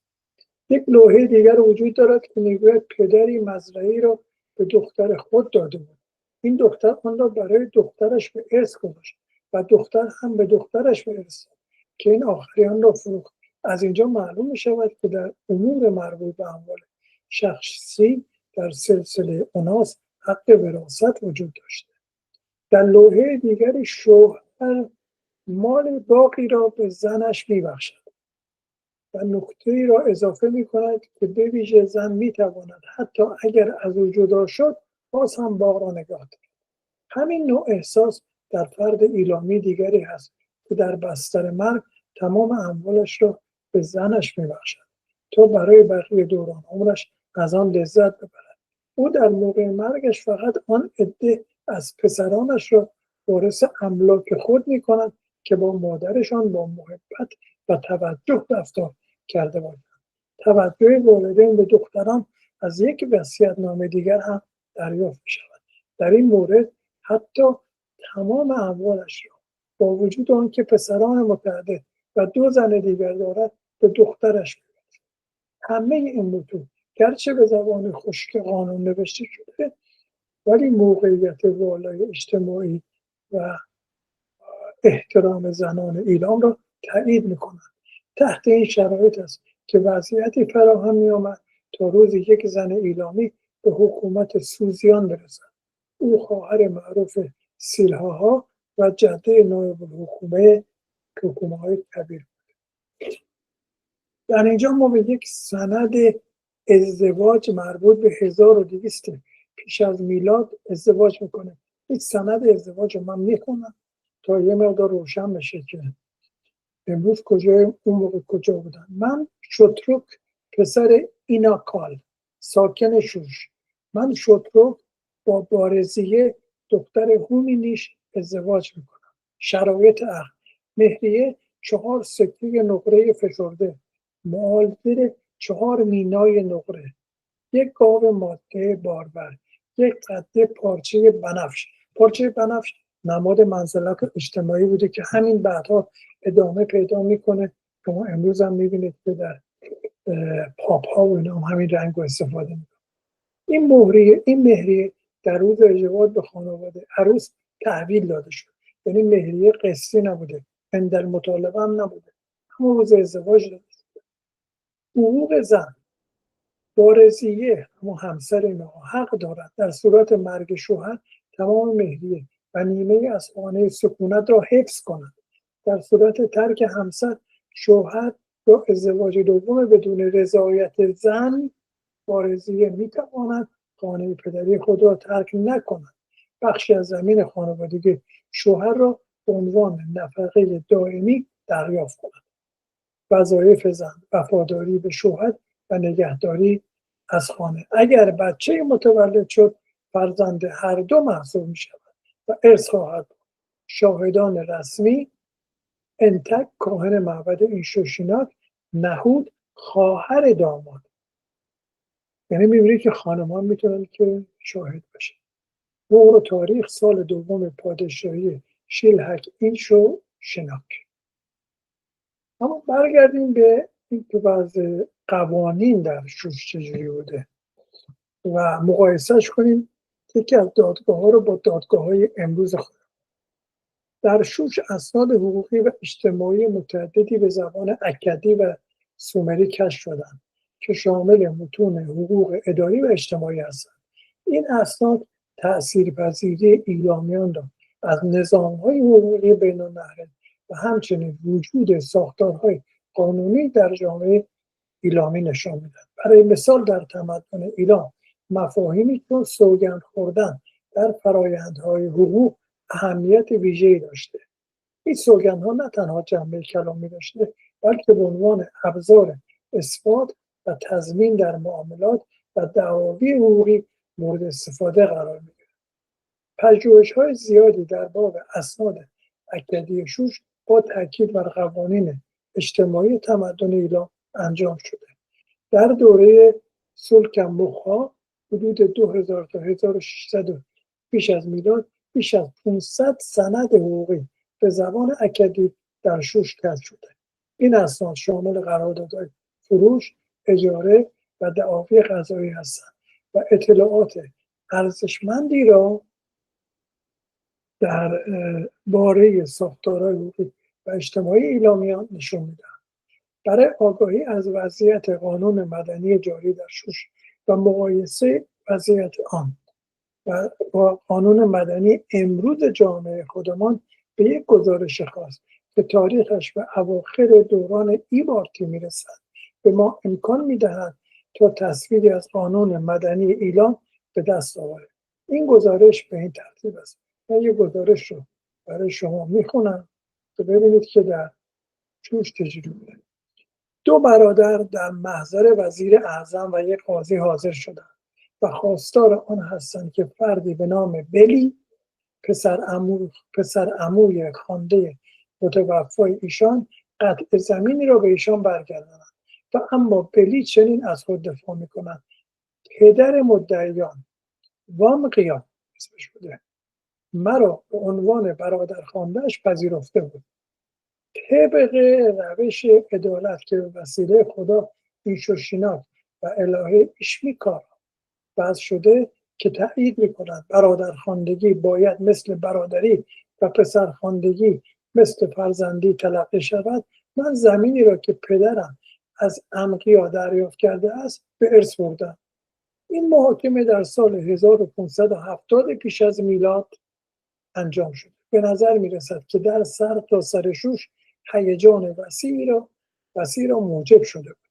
نه تنها وزیر اعظم طی پیر، شاهزاده شوش و قاضی، بلکه فرماندار شهر، رئیس پلیس و تعداد زیادی از ساکنین شوش در محاکمه شرکت کردند. سیاهی از آنچه دامغیا و برادر خونیش از پدر خود به ارث برده بودند و آنچه این 2 برادر ما بین خود مشترک داشتند مطرح شد. به قید قسم به نایب الحکومه کبیر تاتا و تمید آگون دوم نایب الحکومه شوش اینها رو همه رو تایید کردن. لوحه‌های مربوط به تقسیم این میراث نزد وزیر اعظم و قاضی آورده شد. ایشان و بسیاری از ساکنان شوش آنها را بررسی کردند و در محاکمه این 2 مدعی قضاوت کردند. به بلی اجازه داده شد تا قطع زمینی را که پدرش از دامغیا به عنوان برادر خوانده به ارث برده حفظ کند. به این ترتیب درخواست 2 مدعی رد شد و برای هیئت منصفه با فهرستی از شهود که بر روی هم 23 نفرند در متن اومده. 23 نفر هیئت منصفه داشتن. فهرست با نام اتکالشو فرماندار شهر و بعد از او با نام اینشوشیناک کاشید رئیس پلیس شروع می شود و با نام خدا اینشوشیناک الهه ایشمکر آب و منشی دادگاه تمام می شود. متن با دستور به 2 مدعی برای بازگشت مسالمت‌جویی به خانوادهشون خاتمه می یابد. لوحه گلی اثر یک مهر بزرگ را دارد که خدایی را با تاج شاخدار در حالی که روی یک تارپای تشریفاتی ایستاده و دستهایش را بلند کرده نشان می‌دهد. کتیبه آکادی روی آن است که مردی که در مهر است احتمالاً وزیر اعظم شاهزاده شوش محل کار خود در مرکز شوش را ترک کرده تا لوحه را معتبر سازد. نفریان خدایان هومان و اینشوشیناک دامن کسی را بگیرد که رأی را معتبر نشمارد، چه مدعی باشد چه متهم باشد که به فرمان خدایان این شوشیناک و نهونته اله اشمرکا بر سر آن کس که این سند را نابود کند گرزش فرود آید. یعنی شما دقت بکنید که یک سیستم فضایی با هیئت منصفه، یه مقامات شهر، توجه مردم شهر میان و در مورد یک مطلبی تصمیم میگیرن. اما برگردیم ببینیم در شوش چه یافته‌های بسیار زیادی بود. ولی یافته‌های مهمش که از کاوش‌ها بوده ما بهش اشاره میکنیم. یکی اون نقوش برجسته است. نقش برجسته از دوره ایلام در شوش کشف شد که صحنه نیایش جنگ، تاجگذاری و مراسم مذهبی رو به تصویر می‌کشد. یک از نمونه‌های معروف سنگ‌نگاری ویران شوش است که سپاهیان آشور را در حال ویران کردن معبدشان نشان می‌دهد. این اثر متعلق به 647 میلاده و الان نقش دارد. موزه بریتانیا نگهداری میشه. سنگ‌نگاری بعدی که همون داستان نساجی و دوخ و اینا بود، یک زن ایلامی رو نشون میده که در حال نخویسی است و ندیمه‌ای داره اونو داره میزنه. زنان در این تصویر با لباس‌های رسمی، تزیینات دقیق نشان داده شده. این اثر تو موزه لوور نگهداری میشه. اثر بعدی نقش برجسته کاهنان برهنه است. این دو مرد کاهن رو نشون میده که در حال قربانی کردن یک بز هستند. این یک اثر برجسته از هنر ایلامی است که در شهر شوش در روی یکی از گورهای ایلامی به دست آمده. قدمت حدود 4000 ساله. هم اکنون در موزه لوور هستند و این اثر نشان دهنده آیین‌های قربانی و نقش کاهنان در قربانی است. اثر بعدی پیکره ملکه ناپیراسو، همسر اونتاشکاله، همون کسی که زیگورات چغازنبی رو دستور ساخته شده.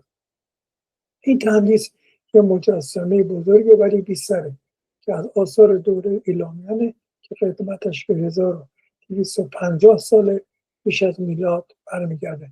این تندیس 130 سانتی متر ارتفاع داره، 70 سانتی متر عرض، 1750 کیلو وزن داره. یکی از بزرگترین مجسمه‌ای است که در شرق باستان تاکنون به دست آمده.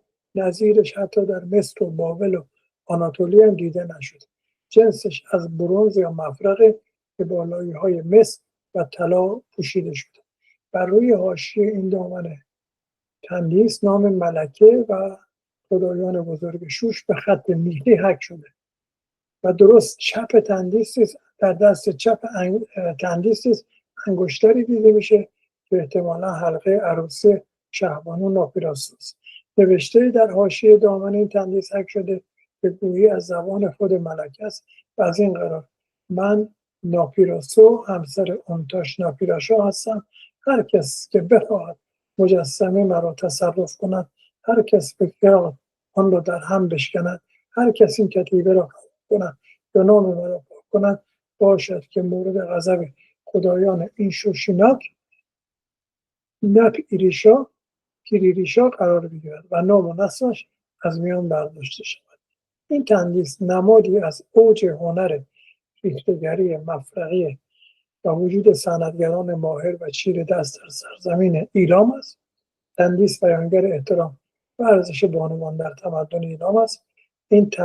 این تندیس در 1009 میلادی توسط ژان دو مورگان در هفت‌یاد شوش کشف شد و امروز در موزه لوور نگهداری می شود.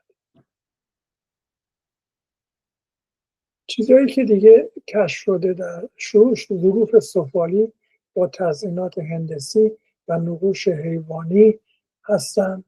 این ظروف اغلب در آرامگاه‌ها و محل‌های مسکونی یافت شده. ظروف با تزیینات هندسی، خطوط مواد، مثلث‌ها، مارپیچ‌ها اغلب رنگ قرمز و سیاه هستند. این ظروف کاربرد روزمره، تشریفاتی و تزیینی داشتند. چیزی دیگه که کشف شد مهرهای استوانه‌ای هستند که دارای نقوش مذهبی و اسطوره‌ای هستند از جمله آثار مهم کشف شده در شوش به شمار می‌روند.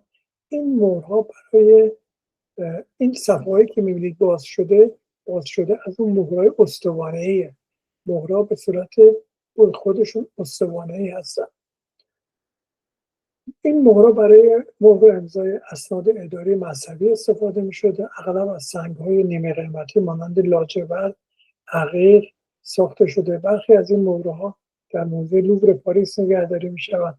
برخیشان تو موزه ایران باستان هستند. اینم نمونه دیگر از این است. چیزایی که دیگه در اونجا کشف شده کتیبه و لوح‌های ایلامی. محتوای کتیبه‌ها فرمان‌های سلطنتی، اسناد معابد، قراردادهاست، گزارش‌های مالی، اسناد اداری، حقوقی، لوح‌های گلی و سنگی که به خط میخی هستند با زبان اکدی نوشته شده. مهمترین لوح‌های مربوط به اونتوش ناپیراش و بوتلوش هستند. اینها در موزه لوور نگهداری می‌شوند. سلاح‌ها و ابزارهای فلزی از جمله خنجرها، سرنیزه، تبر، چاقو، سر پیکان، ابزار کشاورزی ساخته شده از مفرق. از این سلاح‌ها برای جنگ‌ها آیین‌های مذهبی استفاده می‌شده. برخی دارای نقوش تزئینی هستند، بخشی دارای نمادهای سلطنتی هستند. در اواخر دوره ایلامنو نمونه هم از اینها از آهن دیده میشه. چیزهای دیگه که پیدا شده جواهرات و اشیای زینتی مثل گردنبند، گوشواره، آویز، حلقه، دستبند از جنس طلا و که اغلب توی تدفین‌ها این آثار پیدا شده. چیزایی که دیگه پیدا شده گورها هستن که گورهای خشتی بودن، تابوت‌های سفالی بودن، آرامگاه‌های خانوادگی بودن.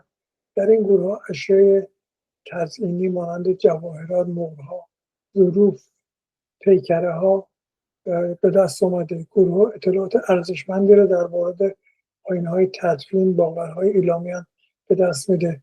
نمونه‌هایی از این گورها در نزدیکی قلعه فرانسوی در شوش بوده با اسکلت‌های کامل و اشیاء غنی یافت شده. گورها همچنین اطلاعات ارزشمندی در مورد ساختار اجتماعی هم در دوره ایلام نشون میده. چیزی که دیگه خیلی مهم پیدا شد سنگ یادبود حمورابی هستش که حمورابی از 1750 تا 1810 قبل از میلاد حکومت میکرده. در شهر سیپار بین النهرین ساخته شده بود، اما بعدها در دوره ایلامیان حدود 1150 پیش از میلاد توسط شوترک نهم پادشاه ایلام عنوان غنیمت جنگی از بابل میان به شوش. این سنگ در 1901 میلادی توسط باستانشناس فرانسوی به رهبری ژاک دو مورگان در کاوش‌های شوش پیدا شد. امروز این سنگ نگاره در موزه لوور نگهداری میشه و نمونه‌های از این سنگ نگاره و قانون حمورابی که متنش اینجا میبینید، یه تیکه از متنش هست، ریلیفش ساخته شده به خاطر اهمیتش.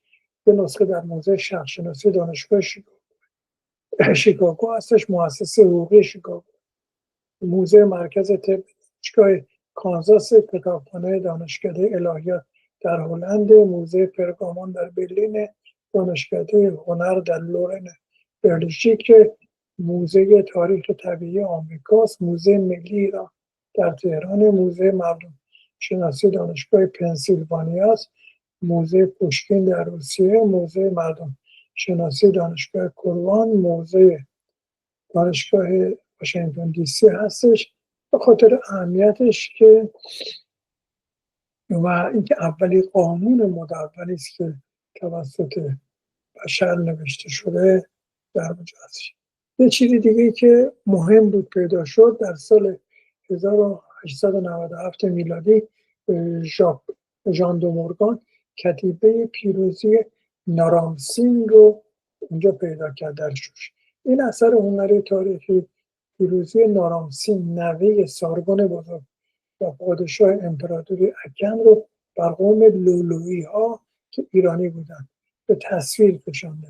در این نقش نارامسین با تاج شاخدار نماد الوهیت در حال صعود به قله است و سربازانش او را همراهی میکنند، در حالی که دشمنان شکست خورده در زیر پای او نقش بستند.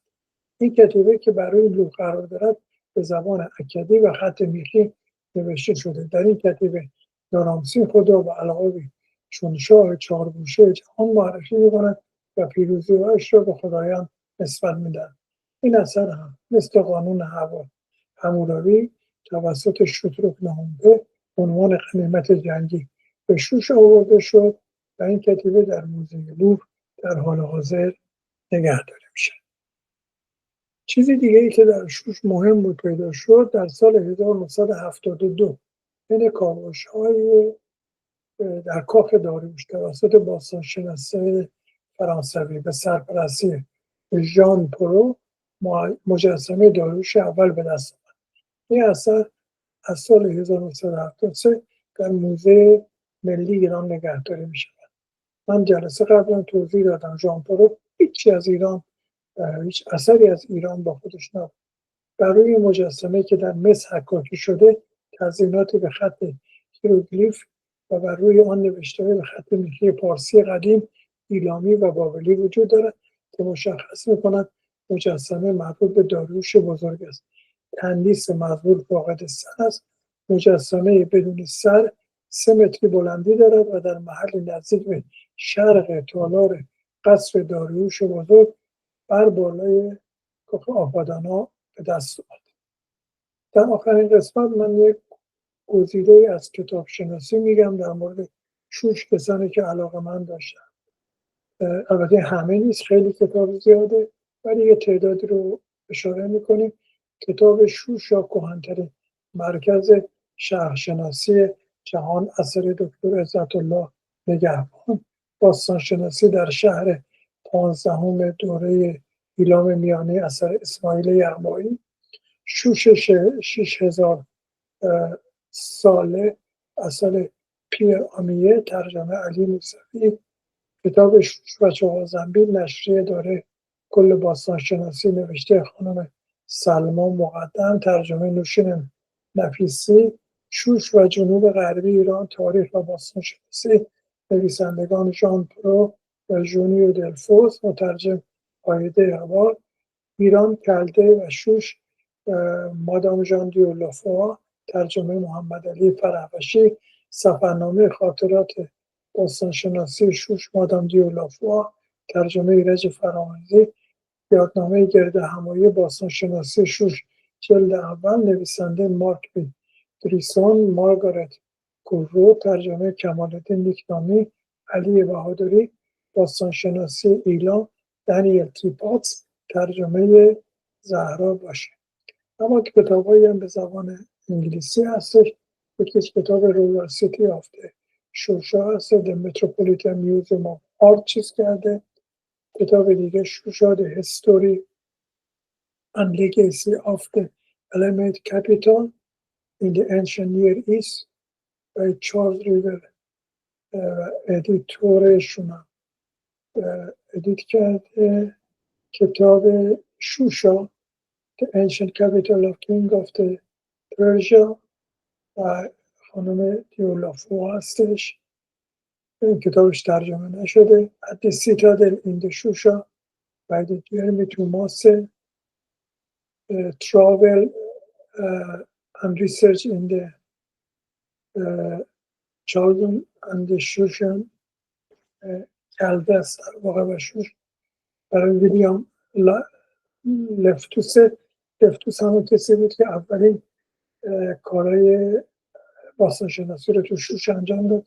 این کتاب خیلی کتاب مهمیه برای که یه نفرم با خودش آورده به نام چرچیل که نقاشی بسیار خوبی از شوش تهیه کرده. کتاب ویلیام کنت لفتوس and his excavation and شوشا کورتیس کسیست که در موزه بریتانیا تمام آثار ایران رو اون روش طبقه بندی میکنه. کتاب بعدی The Archaeology of Elam مال دانیل پاتس که Formation Transformation of Ancient Iranian State. این مجموعه کتابایی هست. آخرین تصویرم از داخل قلعه‌ای که فرانسوی‌ها در شوش ساختن زمان دومورگان.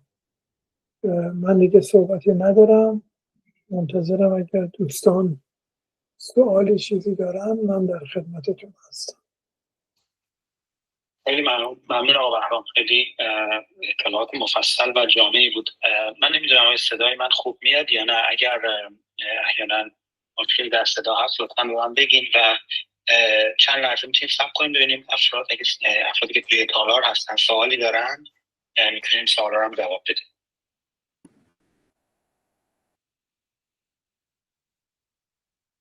خوشبختانه بس که همه چی رو فهمیدم.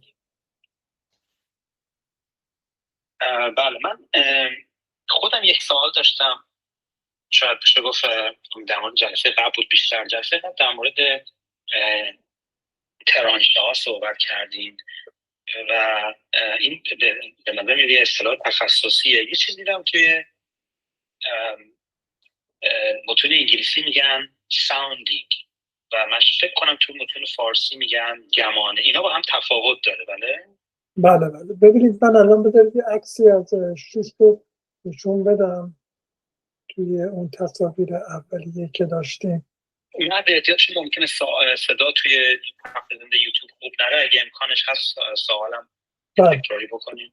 بله، سوال این هستش که فرق در کارهای باستانشناسی، فرق بین گمانه و ترانشه چیه؟ ببینید باستانشناسا بر اساس یک منطقه باستانی رو که هنوز روش کار انجام نشده، بر اساس حدسایی که خودشون میزنن، بر اساس مطالعاتی که راجع به منطقه کردن یا حتی مطالعاتی که دیگران انجام دادن، میان یک گمانه هایی رو میزنن. گمانه ها معمولاً وسعت زیادی نداره، یعنی میخوان برن ببینن که پایین آیا در این گمانه آثاری، لایه‌هایی از معماری، شهرسازی چیزی برمیخورن یا نه. اگر برخوردن، حالا این قسمت رو میان وسیع‌تر میکنن، بزرگتر میکنن، یعنی که جنبندی هایی رو میکنن که اینا همه ABCD مشخص میشه، منطقه 1 2 3 که همه اینا توی شوش هم هستش کاری که انجام دادن. بعد اونو میان شروع میکنن وقتی میبینن گمانه به یک نتیجه خوبی رسیده، میان در یک منطقه بزرگتر و وسیع‌تر لایه به لایه خیلی با دقت اون خاک‌های اونجا اون منطقه رو برمی‌دارن تا برن به اون اثر برسن. یعنی اول گمانه است و دوم ترانشه هستش. الان اگر شما توی این تصویر رو ببینید در شوش، تعدادی از این ترانشه ها رو قشنگ به خوبی شما اینجا میبینید که زدن و لایه هایی که در آوردن تمام هم روشون شماره گذاشتن که مثلا چندین لایه های مختلف و دوره های مختلف هست. الان این تصویر قسمت سمت راست، این 3 نفر آدمی که نشستن اون یه ترانش هست اونجایی که نشستن، در واقع منطقه رو وسیع‌تر بزرگتری رو روش کار میکنه.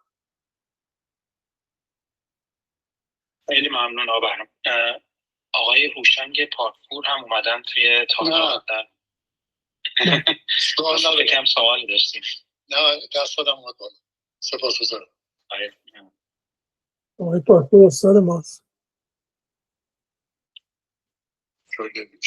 بله دیگه ببینید دوستان اگه سوالی ندارم زیاد دیگه مزاحمشون نشه. آقای پارپور شما راحت اومدید توی؟ بله من راحت اومدم ولی چیز نتونید بیاد. کی؟ مهدی نتونست سعی کرد بیاد نتونست. حالا بکنم یه مشکلی بود که نتونست. منم بیرون از شهر بودم یه خورده دیر رسیدم.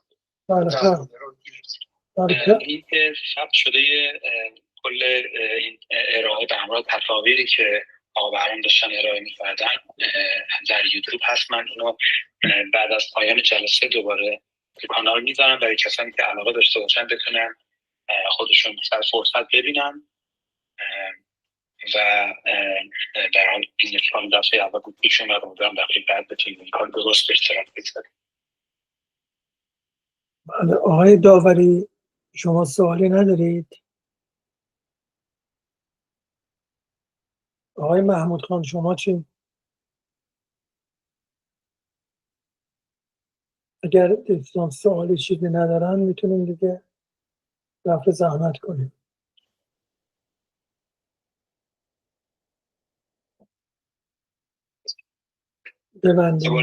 دوباره ممنون آقا بهرام، خیلی مطالب جالب بود و همه لذت بردیم. امیدوارم که در جلسات بعد بتونیم میزبان افراد بیشتری باشیم.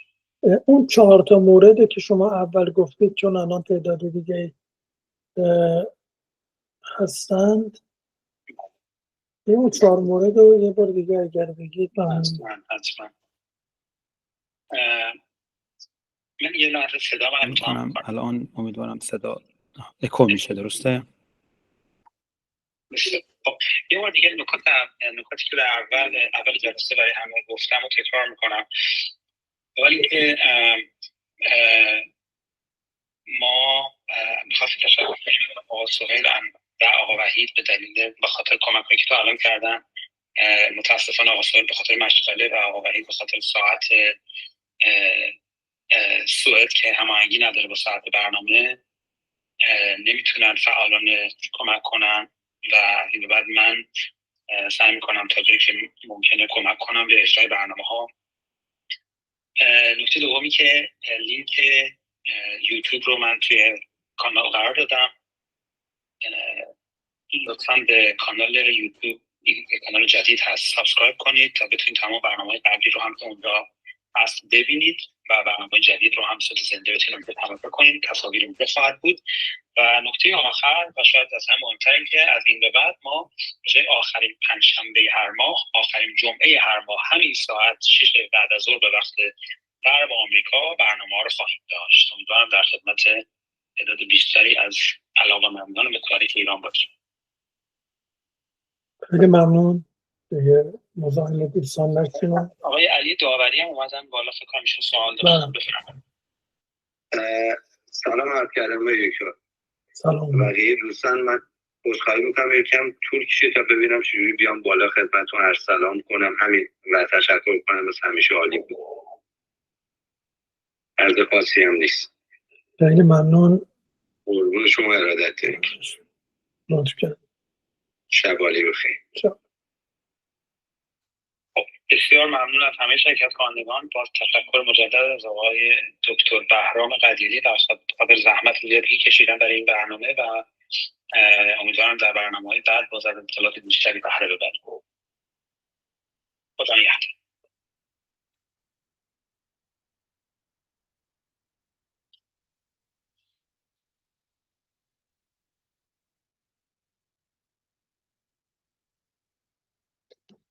من هیچی رو دست نزدم.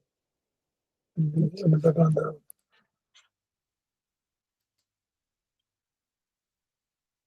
یه خوب شد.